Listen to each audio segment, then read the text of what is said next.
I sacrificed everything for my parents, only to discover the heartbreaking name they saved me as in their phone. That was the moment I finally cut them off. My name is Miranda, and this is my story. My parents, Jack and Linda Thompson, had it all. Successful careers, a beautiful house in the suburbs, and a plan. A plan that involved having a son, their precious heir. Instead, they got me.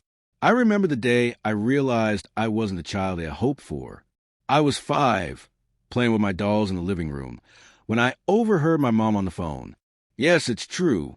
We're having a boy." Her voice was filled with an excitement I'd never heard before. "Oh, you have no idea how long we've waited for this. Finally, a son." Those words cut deep. I didn't fully understand them then, but I felt it. The sting of being second best, unwanted. Things changed quickly after that. Mom's belly grew bigger, and so did the distance between us. Dad was always working. And when he was home, all the talk was about the baby boy on the way. One day, Mom called me into the kitchen. "Miranda, sweetie, we need to talk." I climbed onto a chair, my legs dangling. "What is it, Mommy?" She didn't look at me as she spoke. "You're going to stay with Grandma for a while. Isn't that exciting? Mommy and Daddy need to prepare for baby. You'll have more fun with Grandma anyway." And just like that, I was packed off to Grandma's house. Grandma Rose was Dad's mom, a retired English literature professor. She lived in a cozy little house filled with books and the smell of freshly baked cookies. Living with her was different. She actually paid attention to me, listened when I talked, and didn't seem bothered by my presence. We spent hours reading together, and she'd tell me stories about when she was a teacher. For the first time in my life, I felt loved, truly loved. 2 years flew by. I was 7 when Dad showed up at Grandma's doorstep. "It's time to come home, Miranda," he said, not quite meeting my eyes. "Your brother needs you." Brother. The word felt foreign. As we drove home, Dad filled the silence with awkward small talk. "Your brother's name is Ethan. He's 1 now. You're a big sister, Miranda. That's a big responsibility." I nodded, not really understanding what that meant. Little did I know, my childhood was about to end. We pulled into the driveway.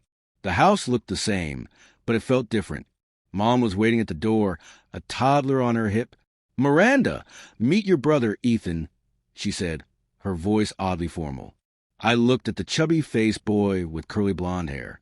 He gurgled and reached out a pudgy hand toward me. "Hi," I said softly. And just like that, at 7 years old, I became more than a sister.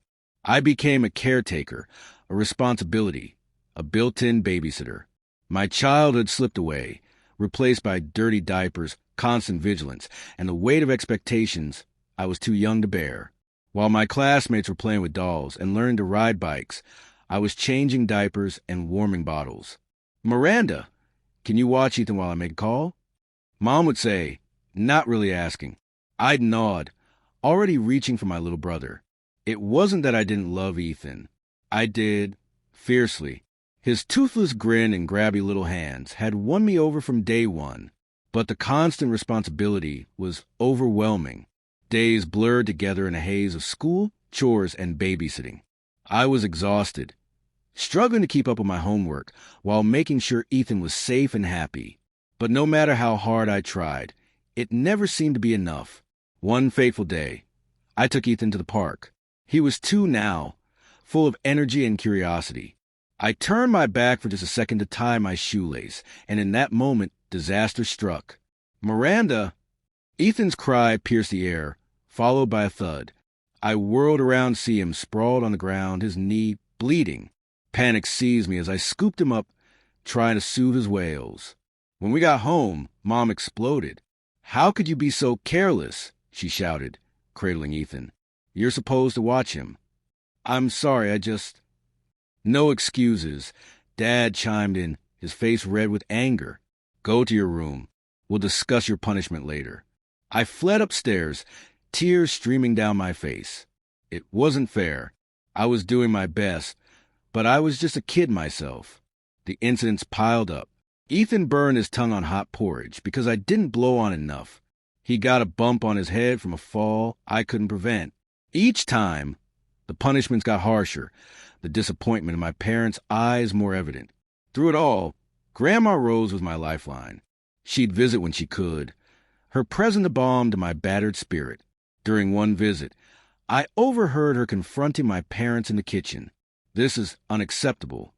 Grandma's usually gentle voice was sharp. Miranda is a child, not a nanny. Your favoritism toward Ethan is hurting her. Mother, please, Dad sighed. These are our children. We know what's best for them. Do you? Grandma challenged. Because from where I'm standing, you're neglecting one child in favor of the other. That's enough, Mom. Cut in. We appreciate your concern, but this is our family. We'll raise our children as we see fit. I threw myself into my studies. School became my sanctuary, a place where I could shine on my own merits. And shine I did. The years flew by, and before I knew it, I was standing at a crossroads. High school was behind me, and college loomed ahead. Despite the constant struggle at home, I had managed to excel in my studies. It was my ticket out, my chance at freedom. When the acceptance letter arrived, I could hardly believe my eyes.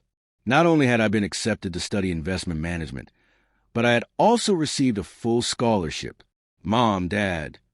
I called out, racing down the stairs. I got in. Full scholarship. Oh, thank goodness, Mom sighed, relief evident in her voice. That saves us a fortune. We need to start saving for Ethan's college fund. My heart sank.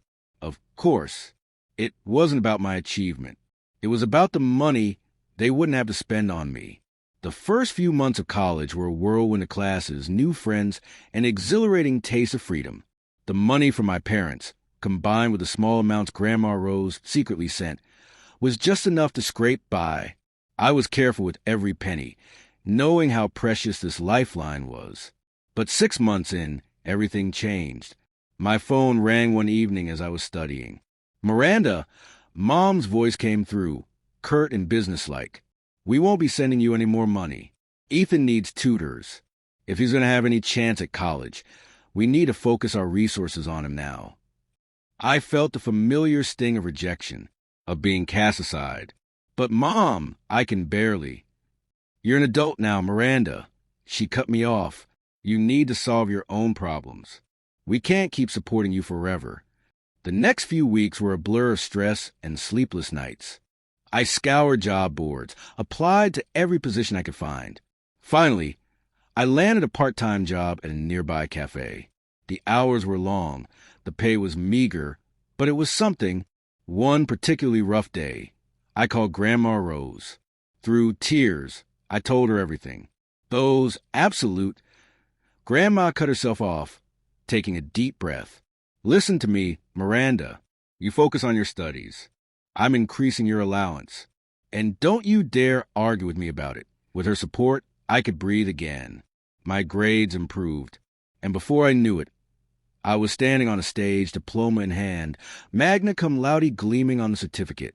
As I scanned the audience, my eyes landed on Grandma Rose, beaming with pride. My parents and Ethan were noticeably absent. With my degree in hand, new doors opened for me. I landed a job at Stonebridge Investments, a prestigious firm in the city. The salary was more money than I had ever seen, and for the first time in my life, I felt truly independent. To save money, I moved in with Sarah, a co-worker who quickly became a close friend. Our tiny apartment was a far cry from the dorms, but it was ours, and it felt like freedom. When my first paycheck arrived, I knew exactly what I wanted to do with it. I scoured every secondhand bookstore in the city until I found it. A rare first edition of Grandma's favorite author. The following weekend, I took a train to my hometown, gift in hand. Grandma's face lit up when she saw me at her door. Miranda, what a wonderful surprise.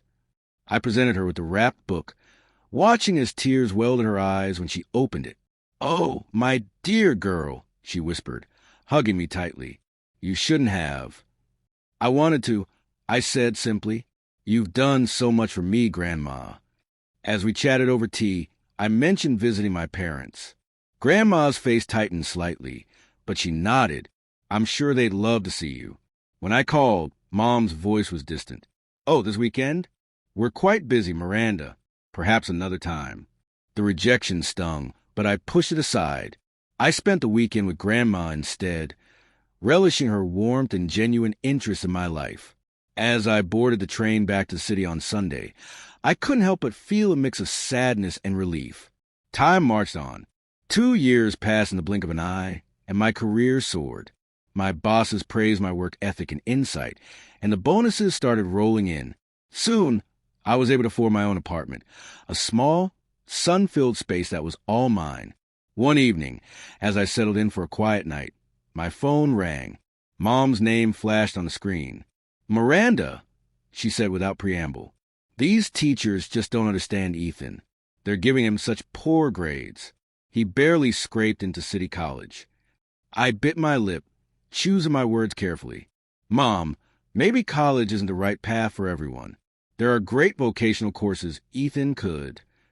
"Don't be stupid," she snapped. "Your brother is brilliant, much smarter than you. Actually, he's just misunderstood.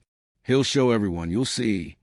As I hung up, I gazed around my apartment, the tangible proof of my success. Yet somehow, I still felt like that little girl desperately seeking approval. Life has a funny way of appending expectations. While I was building my career, brick by careful brick, Ethan's college experience was crumbling around him. It was a crisp autumn day when Mom called again, her voice tight with frustration. "Ethan's been expelled," she said bluntly. "He's coming home." She launched into a tirade about unfair professors and a system designed to fail students like Ethan. I listened, biting my tongue against the urge to point out the thousands they'd spent on his education, the loans they'd taken out to rent him a luxury apartment, the generous allowance they provided, all things I'd never had. "We'll figure something out," Mom concluded. "Ethan just needs time to find his path." I thought about Ethan, now 21, returning to our childhood home, while I, at 27, was forging ahead in my career. The contrast was stark, but I pushed the thought aside. Comparison is a thief of joy, after all. Life, however, had other plans for me. It was at a company event that I met Jack, tall, kind, with a quick wit that made me laugh like I hadn't in years. Our whirlwind romance swept me off my feet, and before I knew it, we were standing in a small chapel, exchanging vows in front of a handful of loved ones. Grandma Rose was there, of course, beaming with pride. My parents attended too, though their smiles seemed a bit forced. Ethan didn't come, citing a vague prior commitment. Jack and I moved into his apartment, a cozy space that quickly became home. His parents, Tom and Ellen, welcomed me with open arms. Their warmth balmed my soul. A year into our marriage, I found out I was pregnant. The joy that filled me was indescribable. When we announced it to our families, Jack's parents were ecstatic. My parents' reaction was more subdued. "Do you know what it is yet?" Mom asked immediately. I shook my head. "It's too early to tell." As the months passed, their interest in the baby's gender became almost obsessive. When we finally revealed it was a boy, their relief was palpable. "A grandson!"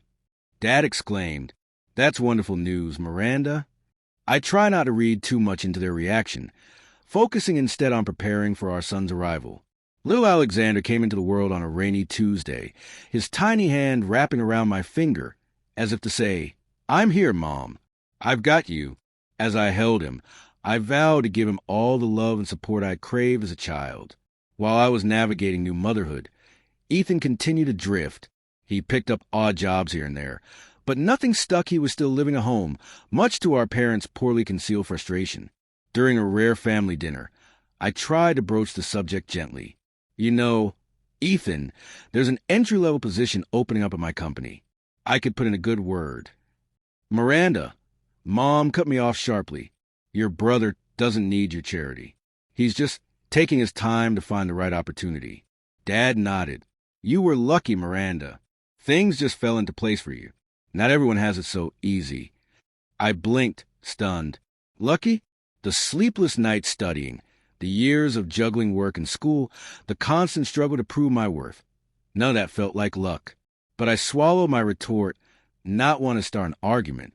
As I looked around the table, my parents' defensive postures, Ethan's sullen expression, little Alexander babbling happily in his high chair, I realized something profound. Family isn't just about blood. It's about support, understanding, and unconditional love. And sometimes, the family you choose can fill the gaps left by the one you're born into. As Alexander's 5th birthday approached, we planned a trip to my hometown, Jack, our son, and me. Our first stop was Grandma Rose's house. We spent a wonderful afternoon with her. Alexander captivated by her stories and the old photos she showed him. As we were leaving, Grandma pulled me aside. "Your parents have been struggling," she said softly. "Maybe it's time to let bygones be bygones." The next day, we stood on my parents' doorstep. Mom answered, looking older and more tired than I remembered. Dad was in his armchair. Ethan slouched on the couch. After awkward greetings and stilted small talk, Mom cleared her throat. "Miranda, we need to talk to you about something." What followed was a halting explanation of their financial troubles, medical bills, Ethan's ongoing unemployment, the lingering college debt. It had all piled up. "We hate to ask," Dad said, not meeting my eyes, "but we could use some help." I glanced at Jack, who gave me a subtle nod. Despite everything, these were my parents. Of course, I heard myself say, "I can send some money each month." For 2 years, I sent $1,500 faithfully. Then, one Thanksgiving, my son found my mother's phone and unknowingly exposed the truth. "Mommy," Alexander said, clutching the phone, "what's a cash cow?" "That's what Grandma saved you as." The room fell silent. The weight of unspoken truths pressed down on me. And in that moment, I knew I had given enough. Ethan had everything handed to him. I did because I thought, maybe, finally, you'd see me, that you'd be proud of me. My voice cracked on the last words. But instead, I'm just your cash cow, a source to be milk dry. The room was so quiet you could hear a pin drop. Jack stood up and put his arm around me, a solid presence at my side. Alexander, not fully understanding but sensing the tension, came and wrapped his arms around my legs. The silence was deafening. I stood there, heart pounding, waiting for my parents to say something, anything, an apology, an explanation, even a denial. But what came next shocked me to my core. My mother's face hardened, her eyes flashing with indignation. "Well, of course, you help us. We gave birth to you, raised you, it's your duty. Don't be so sensitive about a silly phone contact." I felt as if I had been slapped. Years of pent-up frustration and hurt bubbled to the surface. Duty? Is that what you think this is? Well, let me make this clear. From this day forward, I'm done. No more money. No more help. I'm cutting ties. At the mention of losing financial support, Mom's demeanor changed instantly. Tears sprang to her eyes. "How can you be so heartless after everything we've done for you?" She looked around the table, seeking support from our relatives. But to her surprise and mine, they remained silent. One by one, they looked away from her pleading gaze. Then Grandma Rose spoke up, her voice quivering with anger. "Heartless? You dare call Miranda heartless after how you've treated her? Well, let me tell you something. I want nothing more to do with you either. And you can forget about any inheritance. It's all going to Miranda and Alexander." The room erupted into chaos. Mom was sobbing. Dad was trying to calm her down, and Ethan just sat there, looking bewildered. In the midst of it all, I felt Jack's hand on my shoulder, grounding me. "I think it's time we left," he said softly. I nodded, suddenly exhausted. We gathered Alexander and our things, said goodbye to Grandma Rose and the other relatives, and walked out without another word to my parents. True to my word, I stopped all financial support. The calls started almost immediately, first pleading, then angry, then downright abusive. When the messages turned into threats, I warned them that I'd take legal action if they didn't stop. Eventually, the calls and messages trickled to a stop. Life went on. I focused on my career, on Jack, on raising Alexander. Grandma Rose became an even bigger part of our lives. Her love and support a balm to the wound left by my parents' betrayal. Years passed. Through the grapevine, I heard that Ethan had racked up significant debts. My parents, in a last-ditch effort to bail him out, had to sell their house. The three of them ended up in a small apartment across town. When I heard the news, I was surprised to find that I felt nothing. No satisfaction. No pity. Not even anger anymore. They had made their choices, just as I had made mine. Today, as I watch Alexander play in our backyard, Jack by my side and Grandma Rose laughing from her favorite chair on the patio, I realized something profound. I have finally found my place, my worth, and no one can take that away from me.